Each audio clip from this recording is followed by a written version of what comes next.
and you are looking live at a Falcon 9 rocket on the launch pad at the Cape Canaveral Air Force Station in Florida. At 12:51 this afternoon, the aerospace company SpaceX will launch a Dragon cargo spacecraft on a NASA mission to resupply the International Space Station. Good afternoon and welcome everyone to NASA's Kennedy Space Center for our live coverage of the launch of the 19th resupply mission for SpaceX. I'm your host, Jennifer Wolfinger.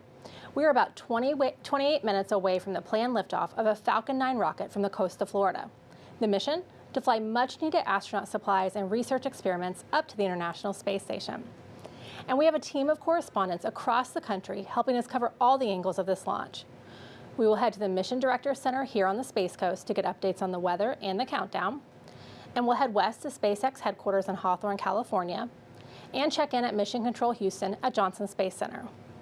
But first, here are some quick facts about today's launch.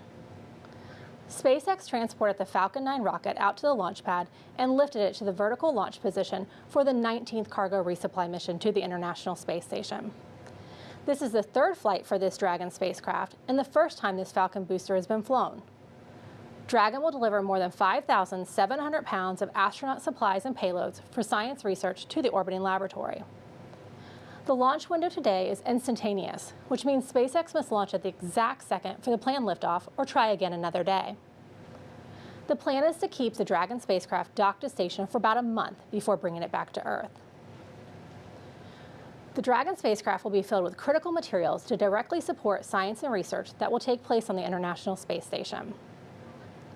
Dragon will carry the Confined Combustion Investigation, which examines the behavior of flame as it spreads in differently shaped confined spaces in microgravity. Understanding how fire spreads and behaves in space is crucial for the safety of astronauts and for understanding and controlling fire here on Earth. Another exciting payload is the Hyperspectral Imager Suite, which is a next-generation hyperspectral Earth imaging system developed by the Japanese government.